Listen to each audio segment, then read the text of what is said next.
राज़ला तू के खेडे तो के चवा तो यार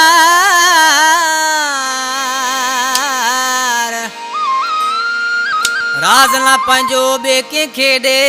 तो के चवा तो यार वो नथी नंढड़ो बार इनायतला साध जवे अला कलाम फरमाशा मुनवर दल आजम सांद सदोरो सांद चमनू सांद सरदार दल बुटो दल दिलबर दल शायर एहसान रायमो गोठ डोहर खां गोठ हथराई का फरमाशा दरिया खान रायमो बाबू रायमो उसा साजन सिकायली आज किन माण्हू सी पंहिंजे महबूब जे नाले चई पियो मुंहिंजा महबूब साईं चाहे जो भितन के भी कन हूंदा आहिनि हर कंहिंखे राज़ ॿुधाईंदो वती इहो सुठो न आहे माण्हू पाड़े जा बि दुश्मन थी पवंदा आहिनि रशी ढोलक वारा जानी मुजाज बाजे वारा जानी आज छा पियो चए ज़ाहिद भाणे जी कलाम पसंदि कयो आहे ओ पाड़े जो माण्हू दुश्मन वारा न तूं कंहिंखे ॿुधा पाड़े जो माण्हू बि दुश्मन वारा